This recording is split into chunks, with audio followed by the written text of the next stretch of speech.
While Congress is holding their first UFO conferences in half a century, even more bizarre conspiracies lurk through America's halls of power.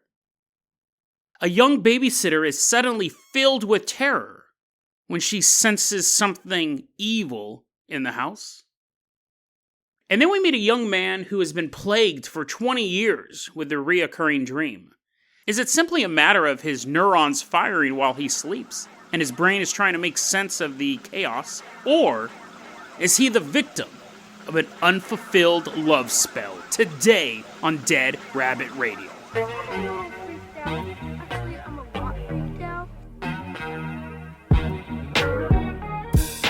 Hey everyone, welcome back to another episode of Dead Rabbit Radio. I'm your host, Jason Carpenter. I'm having a great day. I hope you guys are having a great day as well. We got a ton of stuff to cover. You guys heard the intro.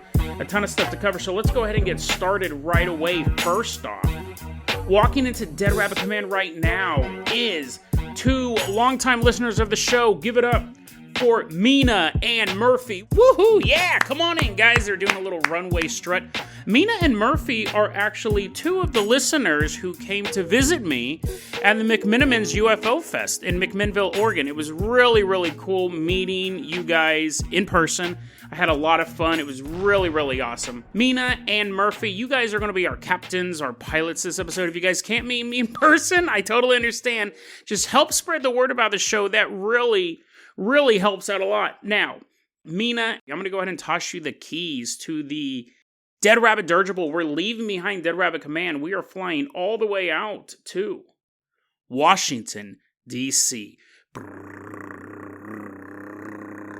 And we're so high up in the sky, and we're flying over the nation's capital, they scramble F-18s. Is that the plane we're using? They're scrambling F-22s after us. Roger, roger, this is a plane flying towards you. I don't know the commands. This is my first day on the jump. These jets are flying towards us because they think we are a UFO. What's going on right now? This is something that's been all over the news. Congress is holding, it started on Tuesday, it's holding its first congressional hearing in 50 years, first public congressional hearing in 50 years about UFOs. And listen, I was at the McMenamins UFO Festival. The place was abuzz about this hearing and just in the conspiracy sphere in general and the UFO sphere. I've been researching this stuff all the time, right? This has been popping up a lot. Oh, they're going to be holding these hearings. What is going to be revealed? Nothing is the answer to that. Absolutely nothing. And that's kind of what I expected. I actually haven't really covered this a lot at all. This is old hat for me. I've been involved in the conspiracy theory UFO community for 30 some odd years at this point. I knew nothing was going to come out about any of this stuff. People held out hope, and I get it. You want this information to be revealed. But listen, here's I think there's a couple different things. I want to cover this briefly because there's a ton of articles about this, but I wanted to cover this just briefly. First off, I don't think we know what they are. I do not, out of all the conspiracy theories that might be true, I think the least likely is that I think it's a cool one. Don't get me wrong. I think this is a really cool conspiracy theory. I think we've done episodes on it in the past. It's really cool. It's super evocative that aliens have made contact with the world government, specifically America or Western powers, really. And we have some sort of alliance with them. This is the way this conspiracy theory goes. In exchange for technology, we allow gray aliens to abduct X amount of humans per year. Really cool conspiracy theory, as long as you're not one of the people being abducted. But I don't believe that's true. I don't believe that there's any evidence of that whatsoever. I do believe that there are aliens out there, but I don't believe that there is a widespread alliance between Western political powers and aliens. There's just nothing to prove that. I don't believe, as much as I would like to, that aliens and humans have made this agreement. There's all sorts of different variations of this. One is that there are actually human personnel on alien starships exploring the stars. That's a really popular conspiracy theory. And that's a little more lighthearted than the fact that we're trading technology for human beings. There's just nothing to back that up.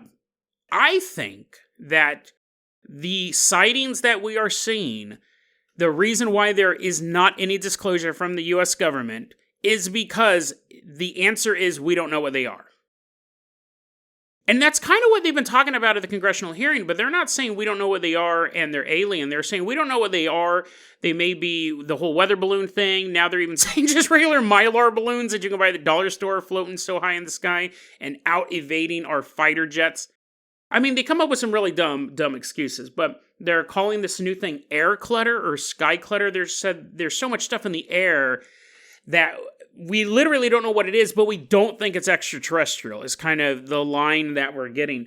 It was interesting. I was reading over some of the articles about this. I'll put them in the show notes. They were saying that there has been an uptick in sightings. They said that the original military database, the more recent one, was 143 incidents, and that was in a report issued last year. Now they're saying up to 400 incidents. So just in a year, we're having more of these incidents being revealed to us, at least. But they're saying we don't know what it is. And I thought this was interesting. They said that we have received no communication from these vehicles, and we have not attempted to communicate with them either. When we're sending up our fighter jets, they're not like, Roger, Roger, why are you flying like that? Tell us who you are. No, they when the fighter jets encounter these things, they believe that they are unmanned. But so here's the thing. You can reveal little pieces of information like that, but here's the thing. I don't think the U.S. government knows what these things are. And if they are alien, they would never reveal that. They would never reveal that. Imagine if you knew that your country was vulnerable to a highly technological opponent who can shut down your nuclear weapons and go wherever they wanted at any time and there is no way to catch them. And we believe they're not of this world. The U.S. government would never admit that. No government would. Because it makes them look helpless. And it would be terrifying. Even if the think tanks, even if the people in the Pentagon, in these secret agencies, believed that, say, 10% of these were from another world, they would never admit that. Because the truth is too terrifying. So disclosure will not happen for that reason. Because we don't know what they are, and we will not admit that we have no defense against them. The other reason why I don't think disclosure will happen, this is a nice first step, but I knew that nothing was going to come out of this, right? I knew it wasn't going to be a senator walking in and throwing down a big book, and then he opens it up, and it's a holographic book, and an alien drops out. Hey, guys! I knew that wasn't going to happen. First off, because that's ridiculous, but secondly, either they don't want to admit that they don't know what they are, and they may be from another world, or two, the secret agencies that run this country would never let this information get out. This was already, just to admit that we've had 400 sightings of things we don't know, this took a ton of effort. And you had secret agencies, the FBI, the NSA, the CIA, all of these other groups, and those are the ones that we know of, right? How many alphabet agencies are out there that we've never heard of? They were fighting against how much information to release, because at the end of the day, their vested interest is in keeping secrets secret. If we admit, as a country, if we admit that we don't know what these things are, we're basically admitting to our geopolitical enemies that we don't know what they are. And if this, let's say this happened. Let's say on August 27th, 2020, there was an unidentified flying object over Nevada. It was caught on film, and scrambled a fighter jet. They caught it with their instruments, their radar and things like that. And then at this congressional hearing, you have someone say that is one of the unidentified sightings. We have instrumentation showing that it was there, and we have video filmed from a bystander showing it was there, but we don't know what it was. And China knew what it was. This was a piece of Chinese technology that was spying on America.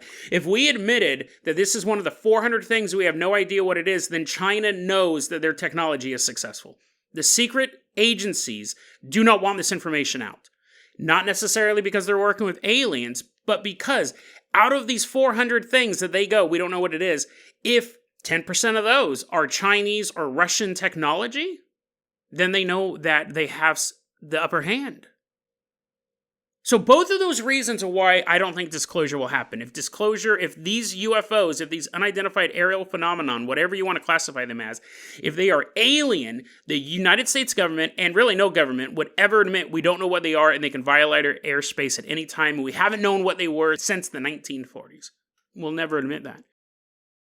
And let's say it's not aliens, let's say it's human. It's really hard for the National Security Agency or the CIA to say, yeah, our airspace is being violated, we don't know what they are, and the enemies who are putting them up there, they know when they were flying these vehicles over the United States, if we keep going, we don't know what it is, we don't know what it is, we don't know what it is, then their technology is successful. So it took a lot of fighting to get this list of these 400 items. A ton of it's redacted, and I can guarantee why it's redacted. Because of the reasons of the geopolitical enemies. I think some of them are alien. Some of these UFOs are alien. I think a great deal of them is probably sky clutter. And then another chunk of them are from Russia or from China or any other geopolitical foe we may have in the world. So it's fascinating. I love the idea of disclosure. I don't think it's ever going to happen in the way that we want it to happen, or that there's going to be some sort of breakthrough case that'll prove it. Outside of one of these vehicles being shot down and retrieved, and I wouldn't even say that, shot down or crashed in a heavily populated public area, we'll never really know the truth. But again, I think most of them are sky clutter. Some of them are our enemies. Vehicles, and some of them are from another world. But it's very, very interesting to look at, but I didn't really talk about it leading up to it.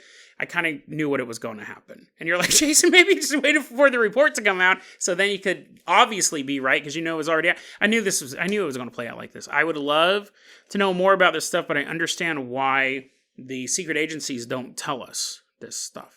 And speaking of that, Mina and Murphy, let's go ahead and take a closer look at some of the, I don't want to say dirty tactics or the tricks, but this is so interesting to me. Mina, go ahead and land this Dead Rabbit dirigible in Washington, D.C. We're walking around.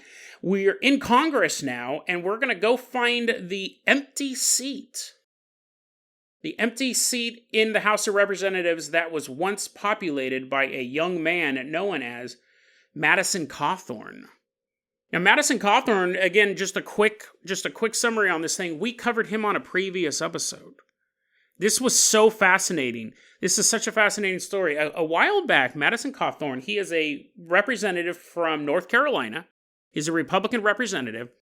A while back, like the past couple weeks, he did an interview on a podcast. I'll put the full episode in the show notes, but just a quick summary. He did an interview on a podcast where he told a story about being invited to orgies involving very rich and very old congresspeople. And he says, these are people I looked up to throughout my career, and they're like, hey, you want to come have this orgy with us? And he's like, gross, no, it's super disgusting. I don't know if he actually said that. He's all, ew! And he said this on a podcast, and it caused a huge political storm. Now, it's so interesting. You can say all sorts of weird stuff when you are a politician.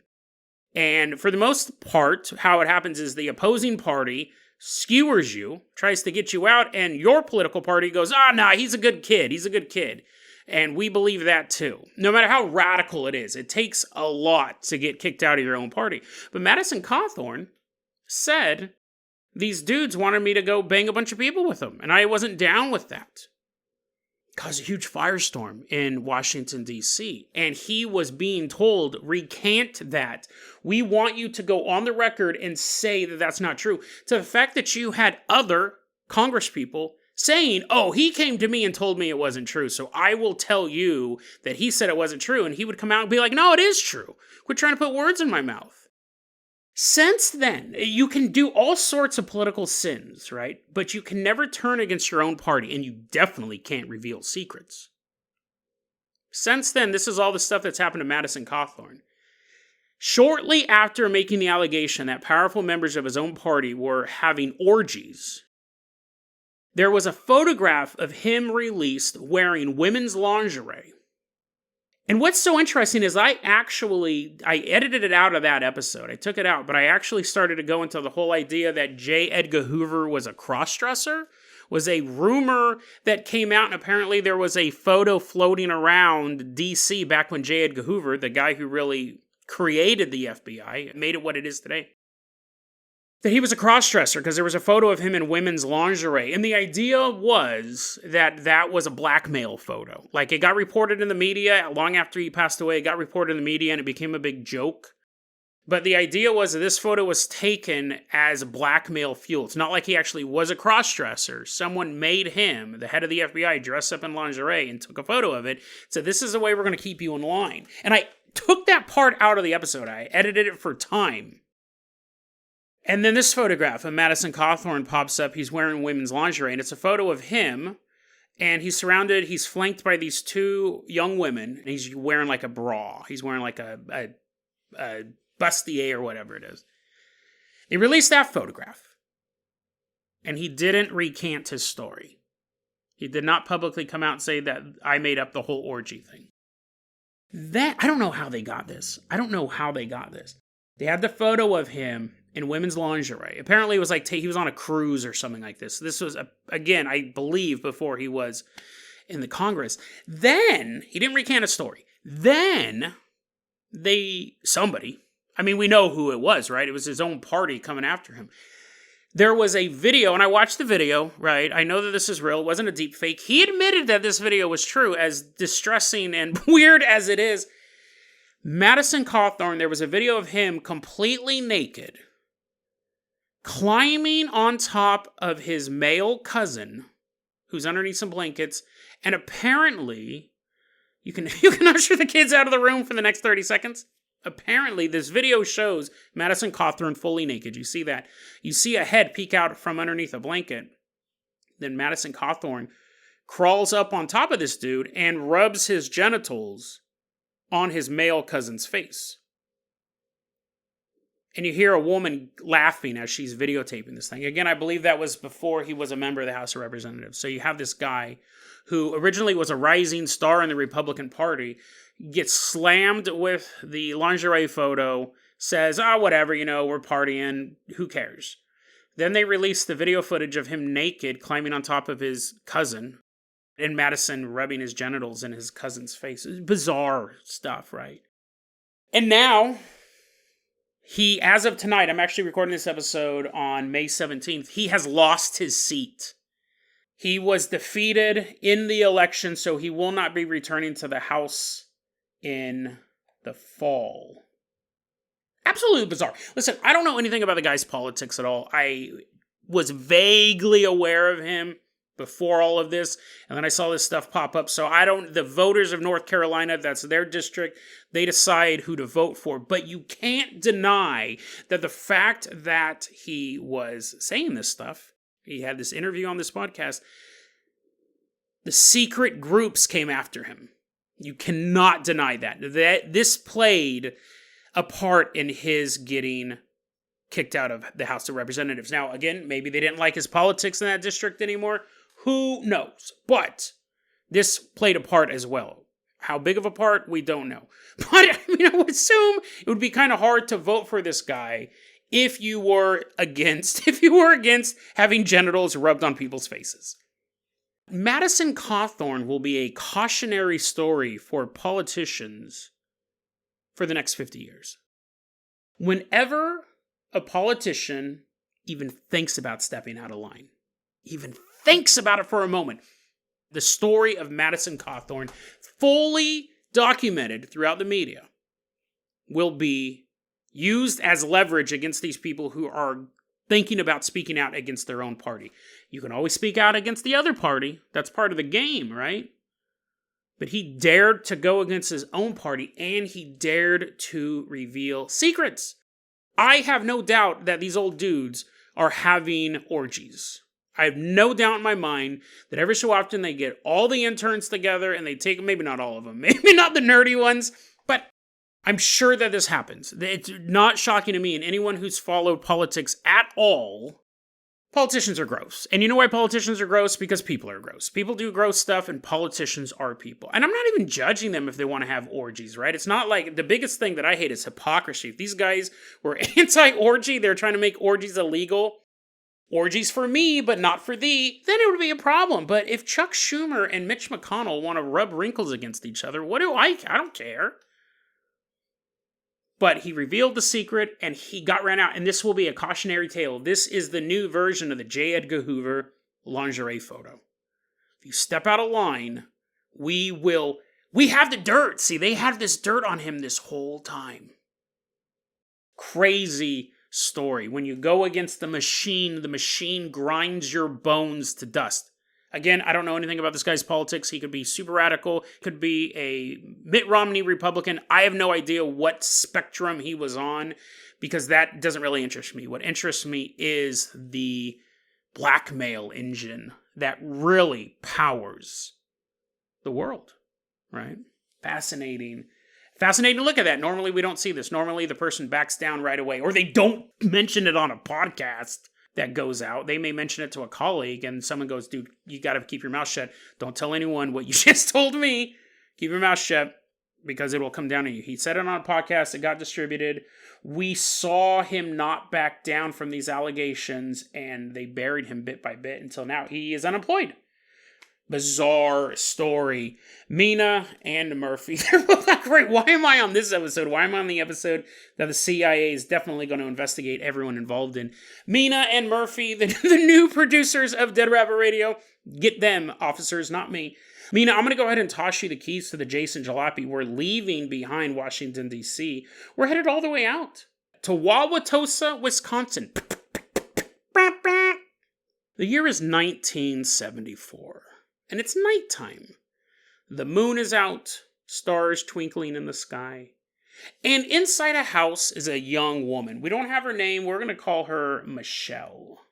And she's in this house. She's babysitting. This is the easy part of babysitting, right? The baby's asleep, so she's just sitting in the living room. It's 1974. She's watching television. Probably watching some WKRP in Cincinnati. It doesn't actually say that in my notes, but one can hope. That was a funny show. She's sitting there, and then all of a sudden, she feels a cold chill envelop her body. This startles her. She didn't expect to have this sensation. Most people don't when they're inside a closed house. And then she becomes overwhelmed with a fear she had not felt just a moment ago. She's sitting there watching Lonnie Anderson fight off the cut. As she's sitting there watching Lonnie Anderson fight off the advances of her male coworkers, she's fearful. She's not fearful because Lonnie Anderson might not be able to stop the DJ from kissing her in this episode. She's fearful because, well, actually, she doesn't know why. She doesn't know why. Maybe it is because of WKRP in Cincinnati. She feels this sudden urge to check on the baby. This fear overtakes her, and she's like, I gotta check on the baby. So she walks through the house and heads towards the nursery. When she opens the nursery room door, the darkness of the room is lit only by the nightlight plugged into the wall. It lets off a pale glow. But that's just enough to see into the room. And as she walks into the nursery, she sees the crib containing the baby she was sent there to watch. And then she sees some motion next to the crib. In a corner of the room, there was a little man. Michelle looked at this figure and she said he looked to be about the height of a 2-year-old. And he was wearing what she described as old world clothing. So he had knee-length breeches, little suspenders, a vest, and a loose-fitting shirt. She can make out all of these details. She's standing there staring at this odd fellow, and he's dancing in the corner of the room. Dancing to a song only he can hear. But through the pale glow of the nightlight, she clearly sees this small man dancing in the corner near the crib. Michelle walks towards the crib, her eyes transfixed on this stranger. She said he seemed to have long, unkempt hair. He just looked dirty in general. Had a wild beard and a mustache.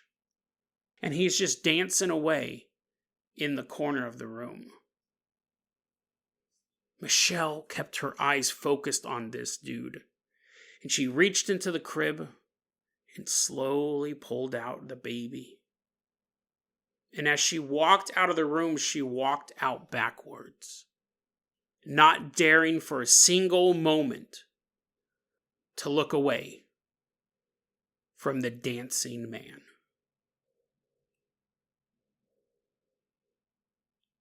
I was talking to a friend of mine today, and I said, she's a mom, and I go, what would you do if you walked into your daughter's bedroom and there was a tiny man?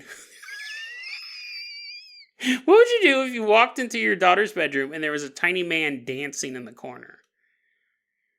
And she responded, oh, I would be absolutely terrified if there was a stranger in my daughter's room. Like, that would be your worst nightmare as a parent, right? You go in and check on your kid and there's somebody in there that's not supposed to be in there. You don't know who this dude is. And I said, yeah, but what if he was dancing? Like, would it matter if he was doing like a really slow, creepy Twin Peaks dance?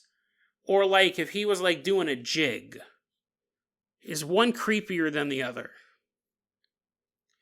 And she said, it wouldn't matter whether or not it was a slow dance, a slow sensual dance. He's doing the one-man lambada. Or if he was doing Gangnam style, it wouldn't matter. He's a stranger in my daughter's bedroom. I'd be furious and terrified at the same time. And I go, but what if, like, would it matter if he was doing like an old-fashioned jig? Or if he was doing that dance from the Ally McBeal Baby? And she's like, I think you're really fixated on what he's dancing, what type of music he's dancing to. It doesn't matter. The fact that there's a stranger in a child's room is what's terrifying, not the dance, Jason. Don't focus on the dance. But I disagree. I disagree with that mother on how terrifying it would be to have a dancing stranger in your room. And here's why. This is why this story's so spooky. It actually came from, I got it from thingaboutitducks.com. They got it from a book I'm currently reading called Dark Zones by Sharon Jarvis.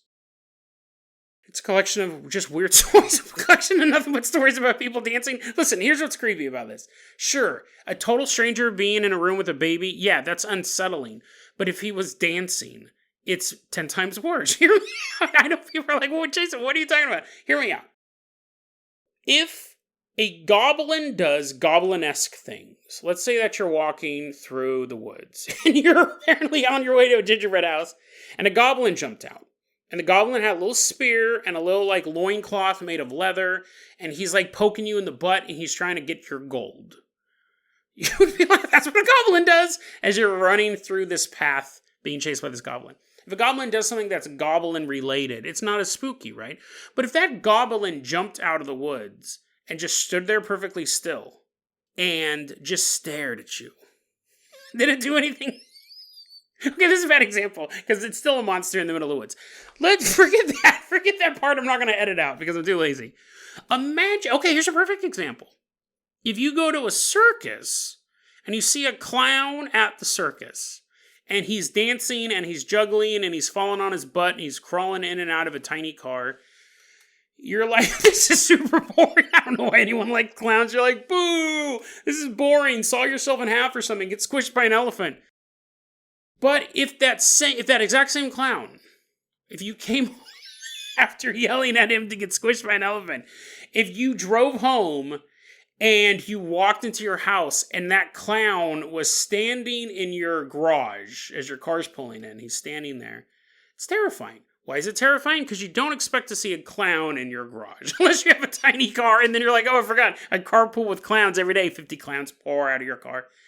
When things do stuff. We're going to have time to get to the love story one. I'm sorry. I'm just getting started on this. We'll get to the love story one tomorrow. If something does something that it's related to. So you're in a bank and there's a bank robbery and a guy comes in with a gun and goes, everyone get down, get down. These are all bad examples because that's terrifying no matter what. What I'm saying is if I walked in, let me go back to the original example. Because obviously I'm not like, oh, that bank robbery wasn't so scary because it happened in a church. You're still like on your hands and knees as they're taking the tithe money. You're like, God's going to make me pay more. If you walked, tell me I'm not off, right? If I imagine this when I was reading the story. I walk into a dark room, and if I saw a gnome, or just saw a man wearing old-fashioned clothes, a little tiny man wearing old-fashioned clothes, in the corner of the room, and he wasn't doing anything, I'm not saying that it wouldn't be spooky, right? It would still be scary. But if he was dancing... You're like, Jason, no, just end the episode because you're not going to win us over. You guys have to admit, if you walked into a room and there was a tiny little guy just standing there, tonight, when you go to bed, when you shut the light off, right when that bulb goes, you have that last second of light, you see a tiny man standing in the corner of your room, yes, that is scary. On a Scaro scale, that would be 3 Scaro lanterns. But imagine if you woke up in the middle of the night and you saw a tiny man. It doesn't even really matter what size he is. He could be a normal-sized human. If you saw a man dancing in the corner of the room, that's way scarier.